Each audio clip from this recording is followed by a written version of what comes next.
Tov. Alors on est dans une paracha qui va être passionnante puisqu'elle va nous relater le début de l'exil du peuple d'Israël en Égypte, puisque c'est le moment dans lequel le peuple d'Israël va descendre pour rejoindre Yosef. Et il y a 2-3 points que je voudrais essayer de relever avec vous dans ce texte. Tout d'abord, le point de départ de ce texte nous relate une rencontre extrêmement bouleversante entre deux frères qui vont représenter deux entités fondamentales dans l'histoire du peuple juif.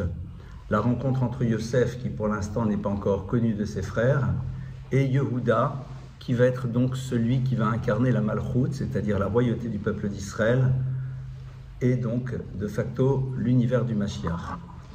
Rappelons-nous que lorsque Yosef a fait ses fameux rêves, dans lequel il relatait que tout le monde était face à lui, Malmim, Aloumim, avec des gerbes qui étaient là et qui se prosternaient devant sa gerbe lorsqu'il était au centre et qu'il y avait donc ces fameuses étoiles et la lune et le soleil qui se prosternaient devant lui. Yosef, au fond, était en train de dire quelque chose à ses frères. Il était en train de leur dire que l'histoire du peuple d'Israël allait passer d'abord par Malchut Yosef, c'est-à-dire par la royauté de Yosef, qui va représenter la capacité que l'on aura de créer l'union. Yosef, au fond, c'est celui qui est là pour unir le peuple d'Israël, celui qui est là pour faire en telle sorte que les 12 Shvatim, les 12 tribus, se retrouvent d'abord dans une démarche d'union, et dans un second temps, une fois que cette démarche d'union aura eu lieu, à ce moment-là, peut advenir la Malchut Yehuda, la royauté de Yehuda, c'est-à-dire donc le Mashiach, le Messie. Les frères ne comprennent pas ce que Yosef dit, en tout état de cause, c'est pas qu'ils comprennent pas, c'est qu'ils n'ont peut-être pas envie de comprendre. Pourquoi? Parce qu'il y a entre Yosef et ses frères une kin'a, il y a une jalousie, il y a une tension qui existe. Les frères ont fait une lecture de cette préférence du père par rapport à Yosef, et donc sur la base de cette lecture, ils vont analyser la suite de l'histoire. Ce qui est au passage passionnant parce que, au fond, toute la difficulté qui est à l'origine de ce qui va être l'exil d'Égypte, ça va être un point d'entrée sur une lecture qui elle-même va déterminer la suite du regard que l'on va porter sur une situation. Et donc, Yosef va se retrouver donc, à travers toute cette histoire en Égypte. On connaît l'histoire, on l'a déjà développée un petit peu la semaine dernière. Et puis, va arriver donc le moment test. Le moment dans lequel Yosef, au lieu d'avertir immédiatement le père qu'il est vivant, puisque ça y est, ses frères sont là, eh bien, il va pousser les choses jusqu'au bout pour voir s'il y a un tikkun, s'il y a une réparation des frères par rapport à l'erreur qu'ils avaient commise par rapport à lui. Et on se rappelle qu'en effet, Yosef va d'abord emprisonner Shimon, son frère, celui qu'il avait jeté dans le puits, et à partir de là, les frères s'interrogent et se posent la question, mais au fond, qu'est-ce que ça symbolise pour nous? Et sur la base de cela, ils commencent un processus d'introspection qui va les amener par la suite à, lorsqu'ils amènent leur frère Binyamin, à le défendre coûte que coûte, même s'il semble que Binyamin était rendu coupable du vol de ce calice en argent qui appartenait au vice-roi d'Égypte, en l'occurrence Yosef. Alors, je vais peut-être un petit peu vite pour ceux qui ne connaissent pas nécessairement l'histoire, donc je le reprends, mais en mode un peu moins rapide. Rappelons-nous que quand Yosef a reçu ses frères qui sont descendus en Égypte pour pouvoir demander de la nourriture parce qu'il y a une famine, d'accord? Eh bien, Yosef ne se fait pas reconnaître de ses frères, ils ne le reconnaissent pas. Il leur dit, allez chercher votre frère Binyamin, Benjamin, et ramenez-le-moi. Évidemment, lui veut voir et veut faire un test. Que se passe-t-il? Les frères vont vers le père, disent, on doit ramener notre petit frère parce que ce vice-roi d'Égypte nous demande de le ramener. Yaakov, dans un premier temps, refuse, parce que Yaakov dit « J'ai déjà perdu un enfant qui est Yosef, je ne veux pas perdre le second ». Yehuda dit « Je prends sur moi de te le ramener coûte que coûte ». On descend donc à nouveau chez Yosef, et Yosef, donc qui est toujours vice-roi d'Égypte, va demander à ce moment-là aux frères de se présenter à lui. Il va reconnaître son petit frère, et il va leur donner tout ce dont ils ont besoin, mais le texte nous l'avait dit la semaine dernière, au moment où il quitte le palais royal, il fait en telle sorte que la coupe qui lui appartient soit cachée dans les effets de Binyamin, et ils se font rattraper par la suite, et on découvre que Binyamin aurait donc commis un vol. Et à partir de cela, on est donc dans l'épisode qui va être celui de cette semaine. Donc on a les frères qui reviennent, ils se sont fait attraper, Binyamin est voleur, et maintenant, Yosef leur dit, tout va bien, le voleur, il reste ici, et vous rentrez tranquillement chez vous, pas de souci.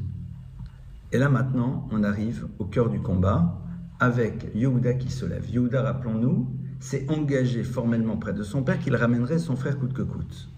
Or ici, qu'on le veuille ou pas, il a un élément qui peut justifier le fait qu'il ne le ramène pas.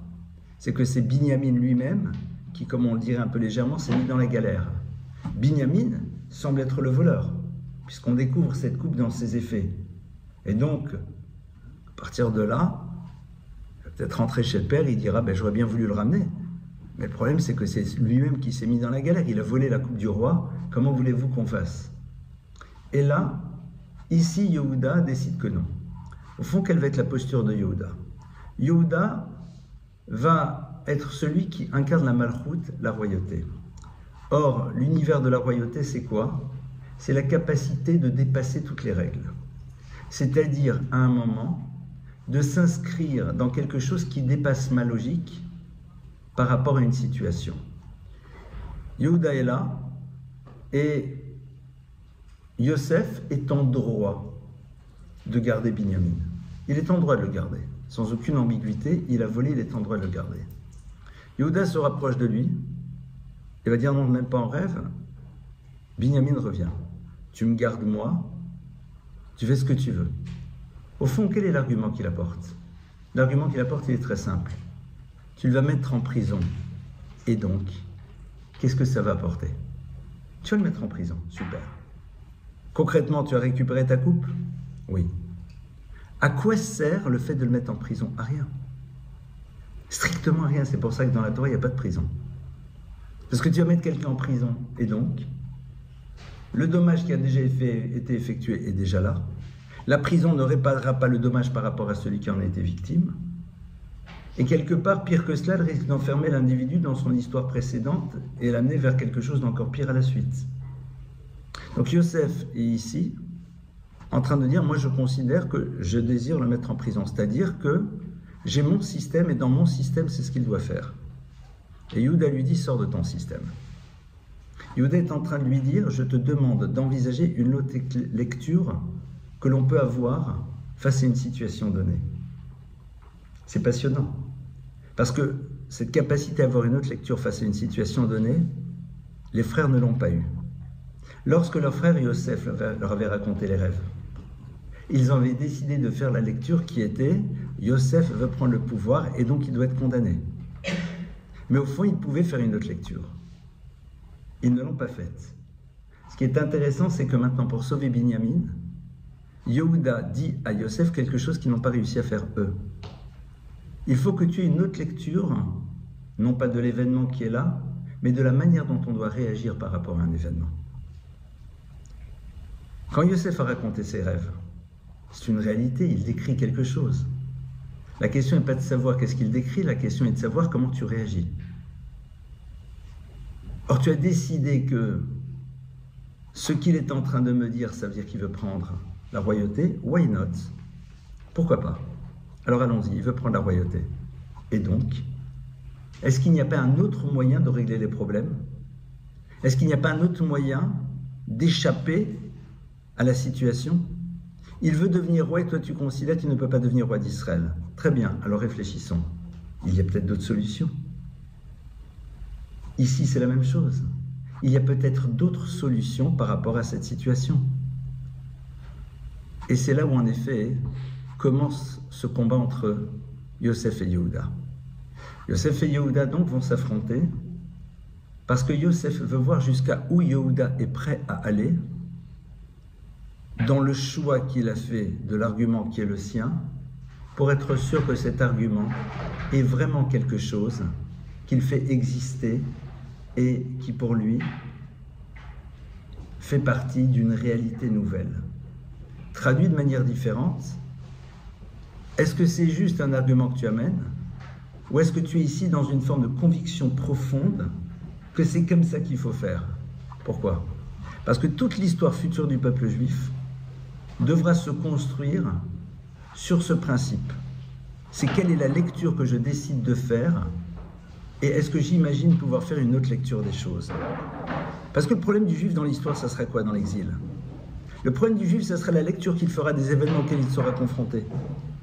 Notre problème à nous aujourd'hui, c'est quoi? C'est quelle est la lecture que l'on fait des événements que nous subissons. Quel a été le point qui a permis à bon nombre de juifs de prendre de la distance par rapport à leur judaïsme? C'est parce qu'ils ont été confrontés à des situations et ils en ont fait une lecture qui les a amenés à un moment à prendre des décisions. C'est-à-dire que toute l'histoire du peuple juif, elle va dépendre de cette capacité que l'on se donnera d'imaginer une lecture différente d'un événement auquel on est confronté. Et c'est ça qu'au fond, Yehuda est en train de voir ici. Entre Yosef et Yehuda, il est en train ici de se bâtir ce qui permettra au peuple juif de se pérenniser dans l'histoire. Ça, c'est leur rencontre. Je répète, Yosef est là. Binyamin a volé. Il n'y a pas photo. Donc, dans la règle de Yosef, Binyamin doit être mis en prison. Et Yehuda lui dit, et peut-être qu'au fond, il y a une autre solution. Et peut-être qu'on peut voir les choses autrement. Et peut-être quelqu'un qui a volé, peut-être qu'il faut fonctionner autrement par rapport à lui pour qu'il ne revole pas. Ouvrir une autre hypothèse, c'est la base même de la pérennité de l'histoire du peuple d'Israël. Vous vous rappelez, je vous avais raconté cette histoire, une histoire vraie qui a eu lieu. C'est l'histoire donc de Rav Silver qui, après la Shoah, s'est retrouvé dans un camp de personnes déplacées. Je vous l'ai raconté peut-être la semaine dernière, ou il y a 15 jours, ou il y a 3 semaines, ou je ne sais pas quand, je vous l'ai raconté en tout cas. Qui a vu donc ce juif qui disait qu'il allait se séparer complètement de son judaïsme parce que dans les camps, un juif ne prêtait son sidour que contre du pain. Et il disait, mais comment puis-je être proche de quelqu'un et d'un système dans lequel on prête son sidour contre du pain alors qu'on est dans les camps ensemble? Et le Rav Silver lui a dit, tu as raison.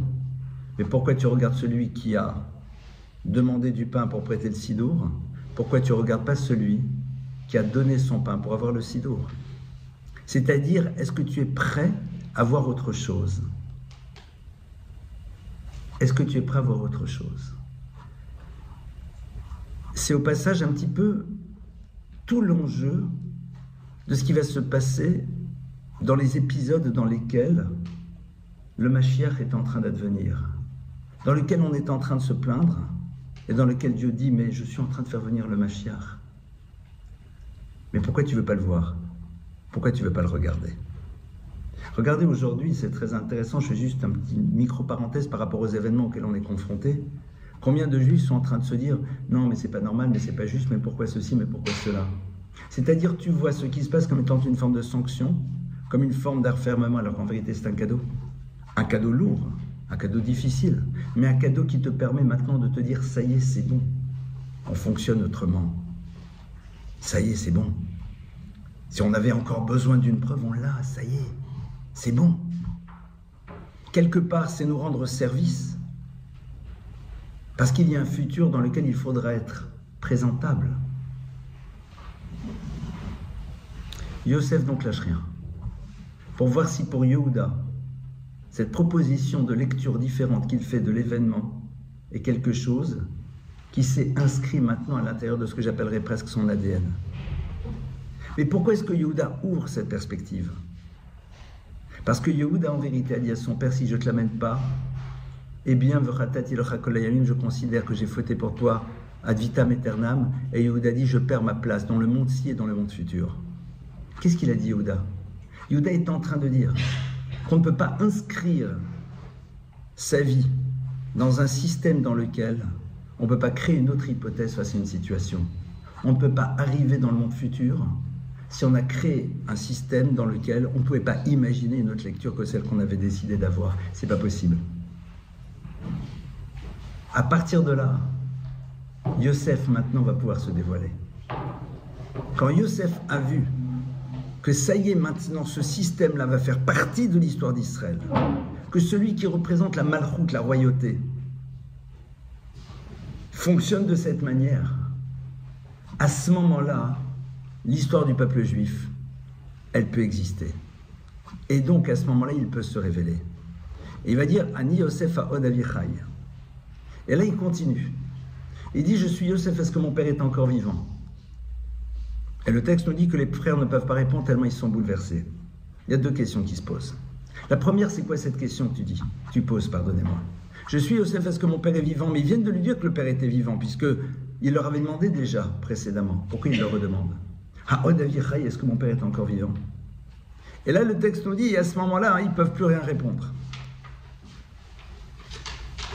Car ils sont bouleversés. Yosef, il continue.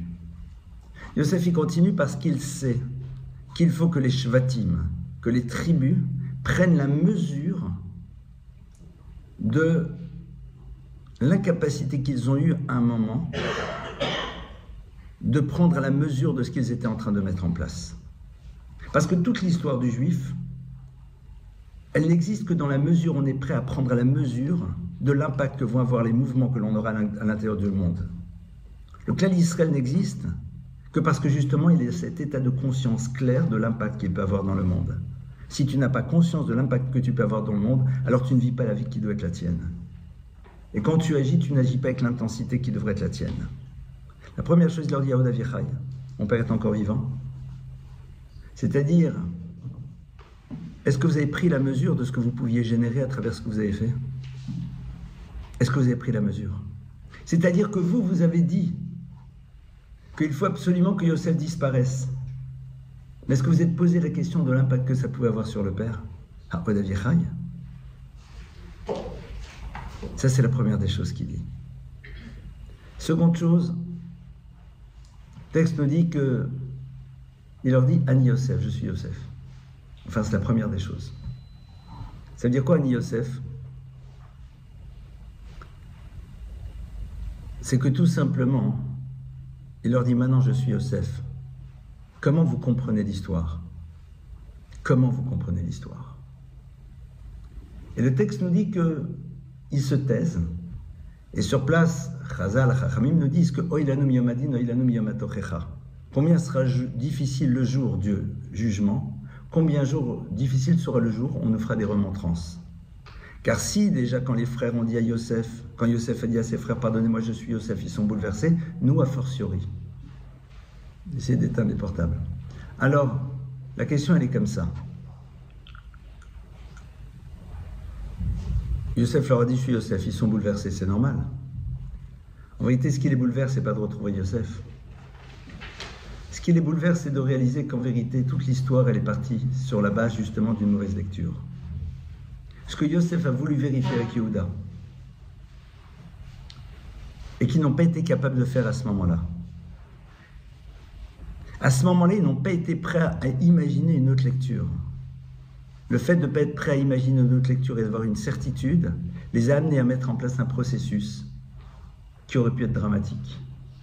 Et au fond, on nous dit, quelque part à la fin de chacun, de l'histoire de chacun, on nous amènera à réfléchir sur les points de départ qui ont mis en place des processus qui peut-être n'auraient jamais dû exister parce que tout simplement, le point de départ avait été mal pensé. C'est bouleversant. C'est-à-dire que quelqu'un peut prendre toute sa vie un chemin, mais si au point de départ, il n'a pas analysé si la lecture qu'il avait des choses était la bonne, eh bien, il peut se retrouver dans une histoire qui n'est pas du tout celle qu'il aurait dû construire. Oilanum Yamadin, c'est que dans la vie, on ne dira pas hein, pourquoi tu as fait telle chose. On te demandera pourquoi le point d'entrée de ta démarche, tu ne l'as pas repensé. Pourquoi tu n'as pas imaginé une autre hypothèse par rapport à la situation à laquelle tu étais confronté. On le voit dans le monde des relations familiales. Combien de personnes ont créé des ruptures parce que face à une situation, elles ont une lecture, elles n'ont pas imaginé une seconde. Dans la relation à Dieu, dans la relation à notre vie.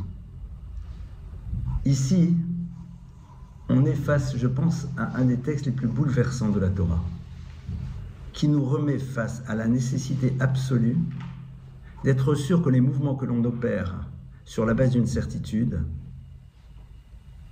eh bien, s'interroger si est-ce que véritablement le point d'entrée est juste? Est-ce que le point d'entrée est juste? Ce que je vais dire est un petit peu difficile à entendre, mais vous l'entendrez au second degré. J'ai souvent l'habitude, face à des personnes qui sont en démarche de conversion, de leur proposer d'abord de faire une thérapie. C'est pas qu'elles sont folles, hein. C'est que je vais être sûr qu'au fond, le point de départ, il est clair. Tu es sûr que tu vas pour des bonnes raisons. Est-ce qu'il y a peut-être une autre lecture de ton désir d'adhérer au judaïsme? Qu'au fond, tu cherches à l'intérieur de ça quelque chose d'autre, mais que tu aurais pu trouver autrement. Parce que sinon, tu te retrouves dans une histoire et un jour, tu te dis, mais peut-être que si j'avais fait une thérapie, j'aurais peut-être pas été là, et maintenant, je m'y retrouve, et comment je gère? C'est un peu dur ce que je dis, mais on ne peut pas en faire l'économie. On ne peut pas en faire l'économie. Ça, c'est donc le début de la paracha. Donc le début de la paracha, c'est quoi? C'est ce qui va être la base de la manière dont on va devoir se construire dans la galoute, dans l'exil. On ne pourra vivre l'exil que dans la mesure où on serait capable d'imaginer plusieurs lectures différentes des événements auxquels on est confronté. Parce que si on est dans une monolecture, on risque fort de prendre de la distance et d'arrêter notre histoire. Une fois que on a vu ça, alors il faut se poser la question, mais qu'est-ce qui fait que les frères de Yosef n'étaient pas prêts à imaginer une autre lecture? Qu'est-ce qui fait qu'ils n'ont pas voulu à un moment créer une autre hypothèse? Parce qu'au fond, ils ne sont pas idiots. Et disent nos maîtres parce qu'il y avait quelque chose qui s'appelle du domaine de la kina, une forme de jalousie. C'est-à-dire cette jalousie qu'ils pouvaient ressentir par rapport à leurs frères, et le fait qu'il ne se soit pas dit, mais peut-être qu'au fond, si notre frère est le préféré du père, c'est que peut-être il y a ici une bonne raison. Ils se sont contentés de vivre la chose, mais ne se sont pas interrogés sur le fait que peut-être elle était juste, même si elle leur était difficile. Parce qu'une chose peut être difficile, c'est pas pour autant qu'elle n'est pas juste. À partir de là, le processus était engagé. C'est pour ça que les frères n'ont aucun problème à voir leur père par la suite dans cet état de souffrance, parce qu'à l'intérieur de leur tête, la démarche est complètement justifiée. À partir de là, on va voir que Yaakov donc va rejoindre Yosef, et il va se passer quelque chose de très intéressant. Il va se passer quelque chose de très intéressant, c'est que Yaakov, lorsqu'il arrive en Égypte, eh bien, Yosef va décider d'installer ses frères et son père dans un lieu qui s'appelle Eretz Goshen, la terre de Goshen. Bon, intéressant. Je vais vous lire un texte du Midrash qui est très intéressant et qui va nous relater un petit peu c'est quoi cette histoire de la terre de Goshen. C'est quoi Goshen? Alors, Eretz Goshen, on va y revenir tout à l'heure, mais Goshen, ils vont aller vers un lieu qui s'appelle Goshna, vers Goshen. D'accord? Vous constaterez que Goshna, pour ceux qui ont joué à la toupie, ça leur rappelle quelque chose. Goshna, Gimel, Shin, Nun, He. C'est les 4 lettres qui sont sur cette fameuse toupie sur laquelle on joue à Hanouka. Nes Gadol Hayasham. Il y a eu un grand miracle là-bas, où? Dans un lieu qui s'appelle Yavan, la Perse. Si vous regardez aussi la valeur numérique du mot Goshna, Shin 300, Nun 50, Gimel 3, He 5, c'est la même valeur numérique que le mot Nachash, qui est le serpent, et la même valeur numérique que le Mashiach, qui veut dire le Mashiach.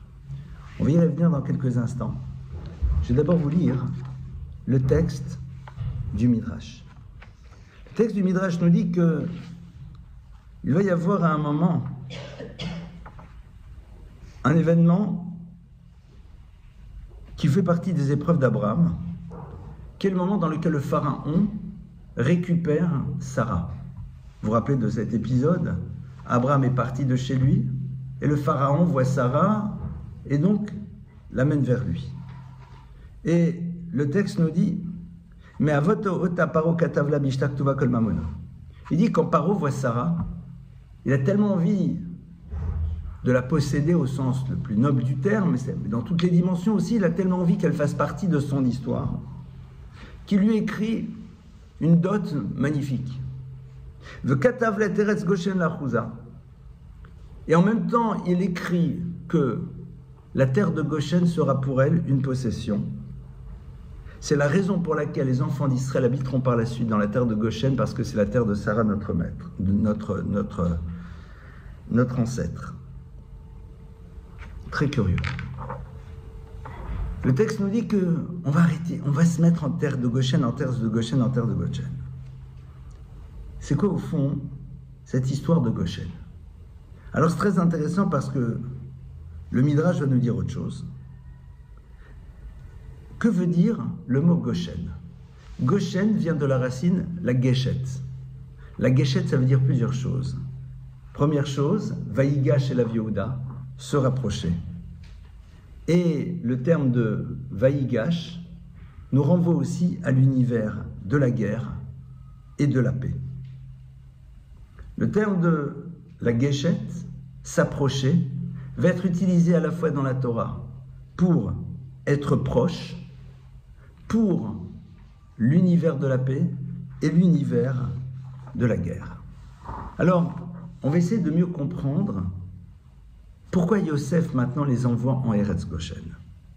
Et après, on va essayer de voir quel est le lien qui existe entre ce que l'on vient de voir et cette fameuse histoire de terre de Goshen.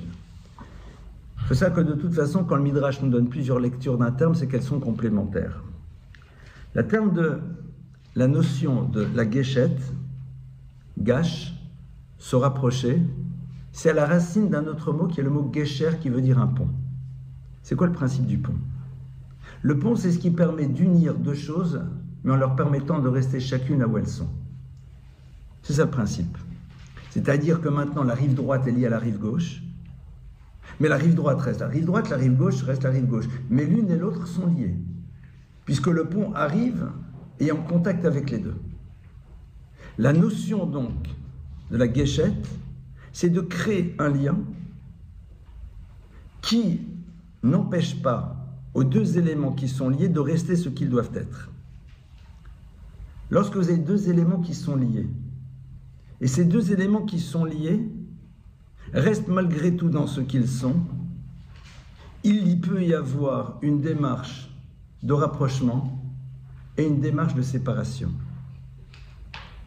Eretz Goshen, c'est quoi?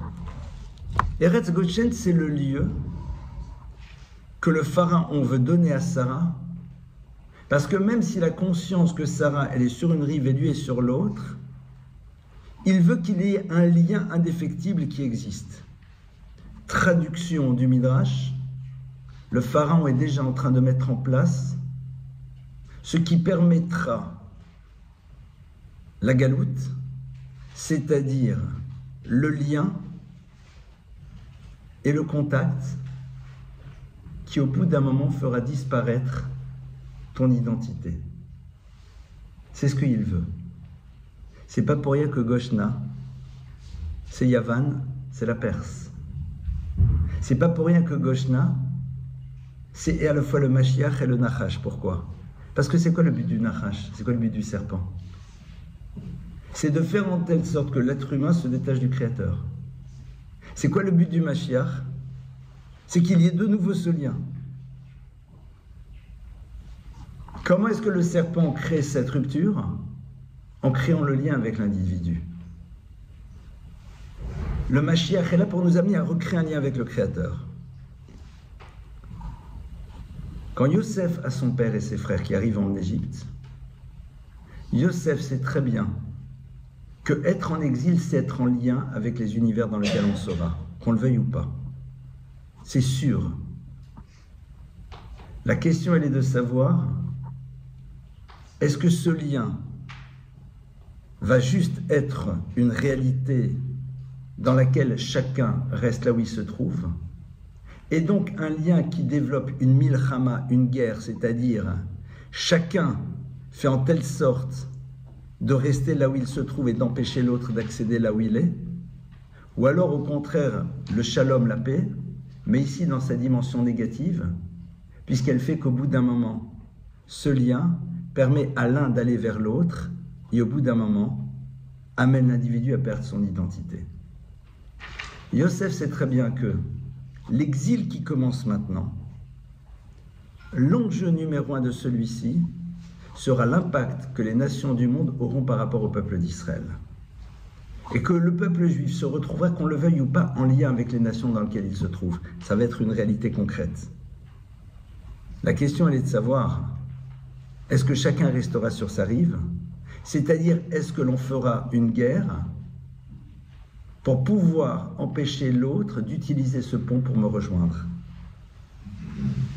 Mélodie, mais on est déjà en lien. On est déjà en lien, mais chacun est sur l'autre côté. Je veux pas que tu traverses la rive. Je veux pas que tu me rejoignes. Ça m'intéresse pas. Et c'est compliqué. Parce que si vous n'êtes pas en lien, alors au moins chacun dans son histoire. Mais quand vous êtes en lien, parce que vous êtes dans une réalité qui est le pays de l'autre, sa culture, son environnement, en faire partie et lutter pour que justement ce pont ne soit pas traversé est extrêmement difficile. C'est ça ce que Yosef met en place. Quand Yosef met ça en place, il le met en place parce que justement, le pharaon a dit à Sarah, je mets Goshen, je te donne Goshen, c'est-à-dire je sais très bien qu'il y a toi d'un côté, il y a moi de l'autre, mais ce que je veux, c'est ce lien parce que je veux te faire traverser le pont. Et Sarah, elle dit même pas en rêve, elle ne traversera jamais le pont. Sarah ne bougera pas. Et c'est pour ça que Yosef amène le peuple d'Israël en Goshen. Parce qu'il veut qu'en effet, il s'inspire de ce que Sarah a été, présente à côté du pharaon pendant un certain temps, mais restant complètement du côté où elle était, même s'il y avait un lien qui s'était créé. Parce qu'il y avait une réalité physique d'une présence à côté de l'autre. Ça, c'est ce que Yosef met en place. Et donc, c'est pour ça, comme je vous l'ai dit, que de manière allusive, Goshna, c'est cette fameuse toupie de Hanouka, parce que c'était tout l'enjeu de ce qui s'est passé avec Yavan. C'est pas pour rien que cette hydra arrive quasiment systématiquement tout de suite après Hanouka. Pour bien montrer que dans notre histoire, il va falloir garder cette idée-là que Yosef a installée et qui va se retrouver à nouveau dans la confrontation qu'on va voir avec Yavan, avec le monde de l'Occident et avec tout ce qui tourne autour de cela. Maintenant, on va essayer de reprendre un petit peu ce qui s'est passé au début de la paracha. Qu'est-ce qu'on a vu au début? On voit qu'au début, Yosef, il est là et il dit aux frères, Ani Yosef Aod Avichai. Lui, il veut leur faire prendre conscience de quoi? Que dans le point de départ de l'histoire, ils avaient fait une mauvaise lecture qui a construit tout un système. Mais de manière plus vaste, qu'est-ce qu'il est en train de dire? C'est que ce n'est pas juste un problème de mauvaise lecture. C'est l'incapacité que l'on a parfois de prendre la mesure de ce qui peut se jouer derrière quelque chose qui nous semble être banal. Là-bas, qu'est-ce qui s'est passé? Ils n'ont pas éventualisé une lecture différente du rêve. Et donc, comme ils n'ont pas éventualisé une autre lecture, donc c'est la raison pour laquelle ils sont partis dans leur système. Mais Yosef, il est en train de dire autre chose. Il est en train de parler au peuple d'Israël. Il est en train de dire, vous savez, toute la difficulté qu'on va avoir dans l'histoire, c'est quoi? C'est qu'on ne va pas prendre la mesure de la dimension impactante que peut avoir un acte qui nous semble être banal. On va dire, ça va, c'est bon, c'est pas grave. C'est pas important. Chacun de notre côté, on est chacun sur une autre rive. Bon, de temps à autre, on se rencontre. Autour d'un sapin, autour d'un anniversaire, autour d'une lecture, autour d'un film. Ça va. Et brusquement, ça change tout. Parce que ça inscrit à l'intérieur du peuple juif quelque chose qui va l'amener à penser son histoire à l'aune de ce qu'une civilisation différente a implanté à l'intérieur de lui. Regardez aujourd'hui la relation aux enfants. Pourquoi les familles juives, elles n'ont pas en moyenne 6, 7, 8, 9, 10 enfants? C'est un problème de religion. Pourquoi pas? Si on peut donner la vie, pourquoi on ne donne pas la vie? Si on peut la donner, pourquoi on ne la donne pas? Pourquoi non? Pourquoi on dit non, 2, 3, c'est bon? Mais attention, on fait Shabbat et on mange kasher. Seulement, tout simplement, Yavan s'est promené par là. Et Yavan, il a dit, bon, mais l'épanouissement, le bien-être, la charge mentale du foyer. J'adore le mot, la charge mentale. Ah, c'est pesant, hein? Et à partir de cela, on a l'impression qu'on est complètement dans notre histoire, mais on est à côté. on est à côté, en n'ayant absolument pas l'impression qu'on transgresse quoi que ce soit. Mais la relation à ce qui va être au cœur même du futur du peuple juif, c'est-à-dire à l'enfant, elle était complètement imprégnée par ce que Yahvé nous propose. Les enfants, ce n'est pas un concours, évidemment. On ne fait pas un concours combien t'en as. Mais juste le fait de se poser la question et pourquoi non, elle n'existe plus. Parce qu'on est dans un monde qui t'a dit, non mais si t'en as 2 ou 3, c'est déjà génial. Ce qui est vrai, c'est extraordinaire, en même temps, c'est exceptionnel. Et donc à partir du moment où ce que la société a proclamé comme étant déjà quelque chose de super, et que c'est compliqué, surtout aujourd'hui, nanani, nanana, d'accord? Alors, tout va bien. La question ne se la pose pas. Même si la réponse est, mais non, c'est compliqué parce que je suis fatigué, parce que ceci, ce que tu veux, chacun aura sa réponse. Mais même la question ne se la pose plus. Quand quelqu'un vient demander à un rave, qu'est-ce qu'il pense de la contraception, il dit, pourquoi vous ne voulez pas d'enfant? Mais pas de manière accusatrice, juste réfléchissez. Vous avez peut-être des vraies réponses. Vous avez peut-être des vraies réponses, des réponses qui s'entendent. Mais est-ce que vous vous êtes posé la question? On s'inscrit dans une forme de normalité, mais qui a été complètement imbibée de la vision que va avoir les sociétés dans lesquelles on est. Il faut que tu fasses carrière, ma fille. Ça veut dire quoi, carrière? C'est quoi cette notion? Moi, j'ai appris qu'il faut travailler parce que tu n'as pas le choix. Et si tu travailles autant que tu gagnes de l'argent, et si tu travailles 5 heures par jour autant que ça gagne un maximum, si déjà autant que ça gagne ce qu'il faut, point à la ligne. C'est quoi le concept de carrière? J'ai fait carrière. T'as envie qu'on mette quoi sur ta tombe? A été directeur général de machin, super, Mazel Tov, et donc? C'est ça que t'as envie de laisser comme trace? Et on est tout fiers de ça. La Gemara, elle te dit, heureux un père qui apprend à son fils Melacha Nekiya, un travail propre. C'est-à-dire un travail dans lequel il ne sera pas tenté de faire des escroqueries. Un travail dans lequel les relations borderline seront mises de côté. Un travail dans lequel il pourra être respectueux d'une éthique. Point. Alors après, ça s'appelle ce que vous voulez. Mais c'est ce qu'on parle de Nekiya, de quelque chose de propre. On ne dit pas heureux le père qui a dit mon fils le médecin, mon fils l'avocat, mon fils le rabbin, mon fils ce que tu veux. Non, ça n'existe pas. Pourquoi? Parce que pour la Torah, en effet, le rapport au travail, c'est quelque chose qui doit être d'abord neki, quelque chose dans lequel tu es propre. Alors maintenant, si déjà, autant que ça te plaise, autant que tu utilises tes potentiels le mieux possible si tu es doué dans quelque chose, et autant que ça te rapporte le maximum, si déjà tu travailles, Mazal Tov, il n'y a aucun problème. Ça, c'est sûr. Mais ça, c'est juste une configuration technique. Mais ce n'est pas ça qui doit t'agiter au début. C'est pas ça qui doit être présent dans ta tête. Ce qui doit être présent, c'est en quoi ça va être naquis.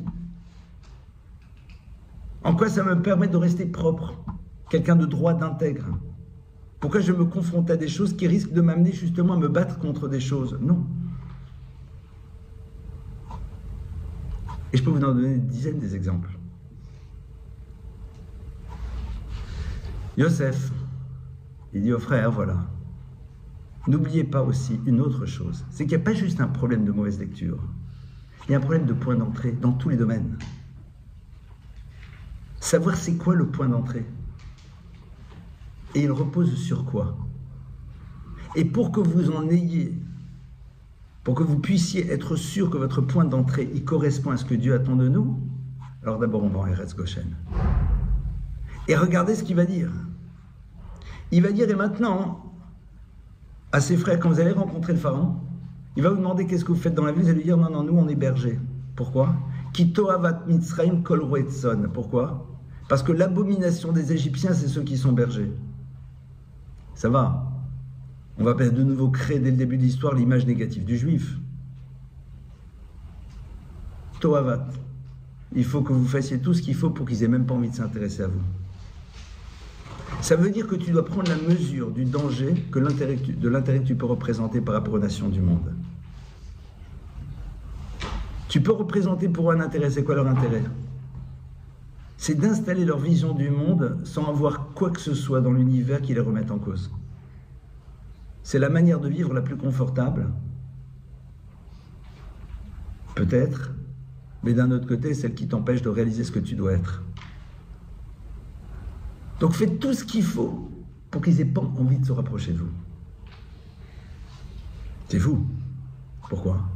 Parce que le jour où ils seront proches, eh bien tu risques de te laisser imbiber par leurs valeurs. Parce que dit le Rambam, c'est un texte que j'ai très souvent cité dans les cours. Parce que la nature profonde de l'être, c'est d'être attiré par les univers dans lesquels il se trouve. Le firar, c'est la raison pour laquelle il doit être capable de prendre de la distance. C'est dur dans notre monde dans lequel on prône le vivre ensemble, dans le monde dans lequel on pense qu'on serait capable de ne pas être imprégné, tout en étant en permanence confronté à des valeurs qui ne sont pas les nôtres. Parce que quelque part, on a peur de la manière dont on va nous définir dès lors qu'on sera en distance par rapport au monde dans lequel on se trouve. Ça veut dire quoi? Ça veut dire qu'au fond, Yosef nous dit qu'on soit bien clair. N'ayez pas peur d'apparaître comme étant des gens dégoûtants. N'ayez pas peur. Vous êtes des fanatiques, vous êtes fermés, vous êtes dans vos ghettos, vous êtes ceci, vous n'êtes pas ouverts. Super, pas grave. Toi, va Hachem. Présentez de vous quelque chose qui va dire qu'aujourd'hui, mais ils sont dégoûtants, ces gens-là, ils sont insupportables, c'est quoi ces soirs-là? Allez, ça y est, bon, soyez ouverts, le monde, le truc, le machin, etc. Bon, c'est ça. Tout est bon. Ça va être la meilleure manière à un moment. C'est bon, laissez-nous tranquilles, on construit notre histoire. En deux mots, le juif n'est pas là pour plaire. Et quand il déplaît, ça l'intéresse. Parce que s'il déplaît, alors l'autre s'écarte de lui. Si l'autre s'écarte de lui, il peut construire l'histoire qui doit être la sienne et apporter au monde ce qu'il est. On ne doit pas chercher à déplaire. Mais quand on cherche à être ce que l'on doit être, et qu'en étant ce que l'on doit être, on déplaît, ben ce n'est pas mon problème. Et c'est là où, en effet, va se jouer toute la difficulté du peuple juif dans l'histoire. Pourquoi? Qu'est-ce qui fait que ça sera difficile? Parce que tout au long de l'histoire, le clan Israël sera dans une forme d'attente de reconnaissance de la part de Esav. On attend que Esav vienne et nous dise « Non, t'es quand même un bon garçon ». On attend cela. Pourquoi est-ce qu'on a besoin de ça? Parce qu'on n'est pas suffisamment convaincu des choses. Quand vous êtes profondément convaincu d'une chose, vous n'avez pas besoin qu'on valide la démarche qui est la vôtre. Si vous êtes le meilleur chirurgien du monde, et vous le savez, et que demain vous avez une stratégie particulière pour opérer quelque chose, de pas grave, mais une stratégie particulière, vous pouvez avoir tous les gens qui vous disent « Non mais c'est ridicule », ok super, ben je sais. Ça ne vous dérange absolument pas qu'on se moque de vous, parce que vous savez que le résultat il va être à la hauteur. C'est comme les parents qui à un moment vont avoir une certaine démarche éducative, dans un monde dans lequel pendant tout un temps, même si ça commence à changer un temps soit peu, il y avait du laxisme. Et tout le monde regardait, mais arrêtez d'être dur, mais arrêtez de poser des calmes, arrêtez de poser des mythes, mais laissez-les s'ouvrir, les pauvres, ils ne voient pas la télé, ils ne voient pas le truc, ils ne voient pas le machin, t'as raison. Vous êtes fini, vous êtes fermés, vous êtes finis, vous êtes nuls, super. Maintenant aujourd'hui, vous pouvez nous dire comment vous avez fait pour les empêcher d'avoir des écrans toute la journée? Comment vous faites? Mais pendant 10 ans, on avait l'air d'imbéciles finis, à vos yeux, fermés, au monde et au reste. Mais on a tenu bon, parce qu'on avait des certitudes. Tout simplement. Tout simplement. Comment vous faites pour faire en telle sorte que ça fonctionne dans les couples? Ben parce qu'on était des imbéciles qui disaient qu'un garçon et une fille, c'est pas parce qu'ils se rencontrent et qu'ils se plaisent bien qu'ils doivent passer à l'acte. Parce que c'est pas banal. Comment vous avez fait pour qu'on n'ait pas besoin aujourd'hui de donner des cours d'empathie dans vos écoles? Parce que pendant des années, on a véhiculé des valeurs que vous appeliez religieuses, dans un quotidien qui a permis aux enfants de s'inspirer à travers les exemples qu'ils avaient face à eux. Parce qu'il n'y a rien de plus grand échec qu'une société qui est obligée de donner des cours d'empathie. Ça veut dire que l'exemple que les enfants ont vécu au quotidien est exactement le contraire des valeurs qu'on va leur transmettre maintenant de manière orale. C'est dramatique. Parce que justement, on a accepté d'être considéré Toavat Hashem, Toavat Mitzrayim, comme l'abomination des Égyptiens. Pas grave. C'est ça qui permet au clan d'Israël, à ceux qui restent en terre de Goshen, d'être ceux qui vont annoncer la libération finale du clan d'Israël. Maintenant, quand Yosef donc amène ses frères en terre de Goshen, intéressant de voir qu'il envoie d'abord quelqu'un en Goshen. Qui il envoie? Il envoie Yehuda. Vet Yehuda shalach lefanav leorot Goshna. Dit qu'il l'envoie là-bas En premier, pourquoi?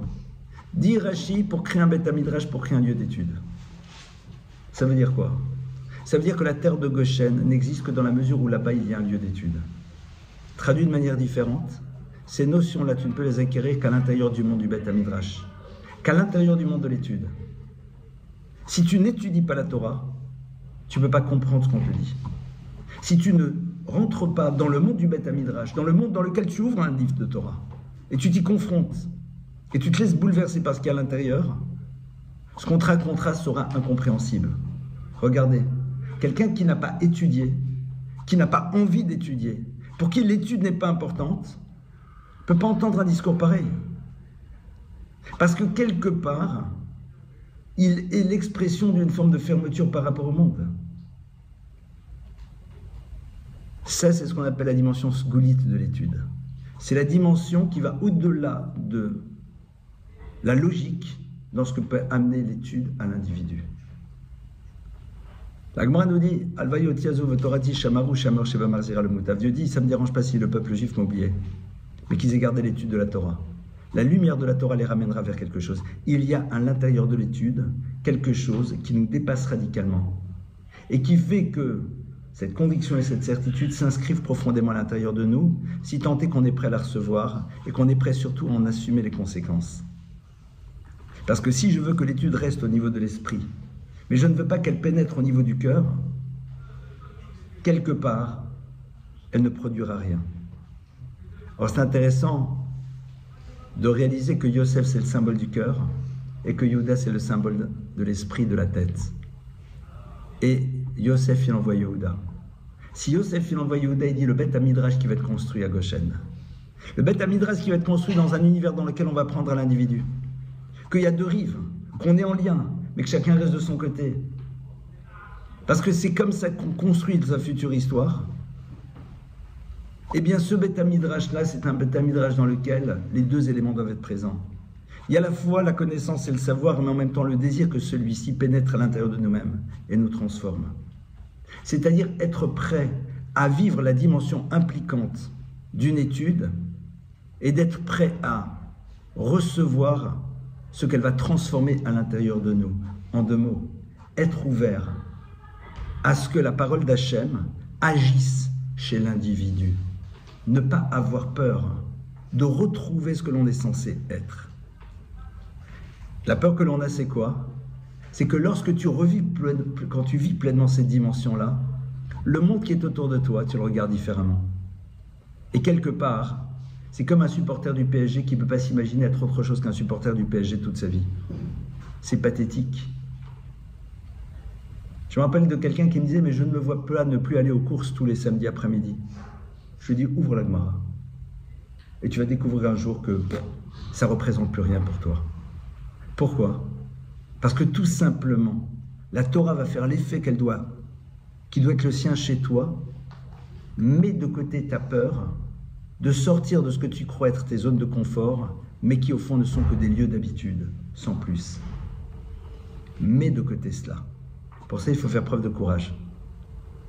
Pour ça, il faut faire preuve de courage, clairement. C'est-à-dire, à un moment, de savoir que quand Yehuda y va à Goshen, qu'il est envoyé par Yosef, et que c'est là-bas où véritablement va se construire ce qui permettra au peuple d'Israël de se perpétuer dans l'histoire, il faut que les deux soient présents. Il faut qu'un savoir puisse me pénétrer et qu'il puisse me transformer de l'intérieur. Et savoir qu'à travers cela, je risque d'apparaître comme étant le Torava, celui qui est considéré comme dégoûtant, c'est-à-dire celui de qui il faut s'éloigner. Vous n'êtes pas intéressant. Vous n'êtes pas suffisamment juif de cour, même si c'est cruel de le dire. Et quelque part, ce qui est pire, c'est que ça ne vous intéresse même pas. C'est pas ce qui vous intéresse. Et il n'y a rien de pire de voir quelqu'un qui n'est pas intéressé par quelque chose qui est censé intéresser tout le monde. Il n'y a rien de pire de voir quelqu'un qui est invité dans un lieu dans lequel tout le monde se vanterait d'avoir été, et dans lequel il se contente d'être parce qu'il n'a pas le choix. C'est qu'il est en train de te dire, mais quelque part ça ne représente rien pour moi. Mais tu es en train de dire qu'au fond, ce que tout le monde aspire, ce à quoi tout le monde aspire, pour toi ça ne représente rien. C'est bouleversant. C'est la raison pour laquelle il y a des lieux dans lesquels on ne veut pas qu'une parole de Torah soit prononcée. Parce qu'au moment où elle est prononcée, elle révèle le peu d'importance qu'elle donne au cadre dans lequel elle se trouve. Parce que ce qui l'intéresse, c'est avant tout l'humain qui est en face d'elle. Et ça, c'est ce que Yosef installe. Et à partir de ce moment-là, l'histoire du clan Israël, elle peut se mettre en place. Maintenant, ce qui est très intéressant, et c'est le dernier point, c'est que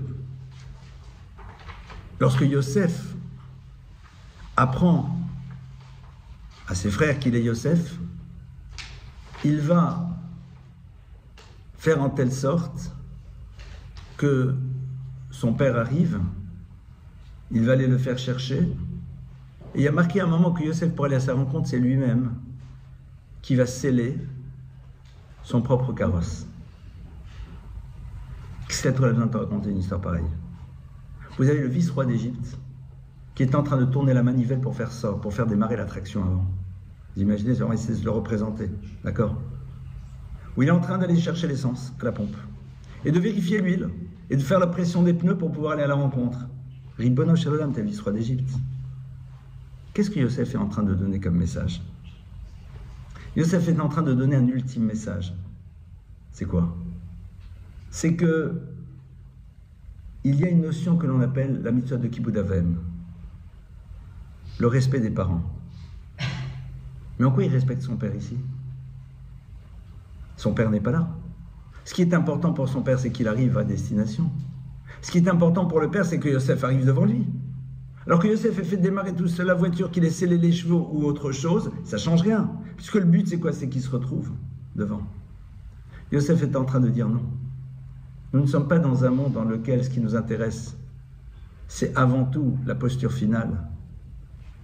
Mais c'est chaque moment qui nous amène à cette posture qui, pour nous, a une valeur en tant que telle. On est dans un monde du résultat. La Torah n'est pas dans un monde de résultat. La Torah, elle est dans un monde dans lequel l'action que tu fais qui s'inscrit à l'intérieur d'un désir d'obtenir quelque chose, elle a une valeur immense. Parce que la suite, ça ne dépend pas de toi, parce que si la voiture, elle démarre ou pas, ça ne dépend pas de toi. Et ça va complètement à l'encontre de tout ce que le peuple juif va rencontrer dans la galoute, où c'est le résultat que tu exhibes qui est fondamental. Et c'est la raison pour laquelle, quels que soient les moyens que tu utilises pour y accéder, on s'en moque et on ne les regarde pas. C'est pas juste pour nous apprendre qu'on doit avoir une éthique dans les modèles de fonctionnement, mais c'est pour nous dire qu'au fond, le résultat, ce n'est pas notre sujet. C'est pas ça qui nous importe. Yosef, en allant courir et faisant lui-même les choses, dit « Je suis en train de révéler l'importance qu'a mon père à mes yeux, à travers le fait que c'est moi-même qui prépare la voiture pour pouvoir aller le rejoindre. Est-ce que je vais y arriver? Est-ce que je vais accéder jusqu'à lui? C'est pas mon sujet. Mais ce qui est sûr, c'est que cet acte-là, il est fondamental. Il a une valeur en tant que tel. C'est pas tant la bracha qu'on fait sur la challah qui est importante. C'est la pâte que la femme est en train de confectionner.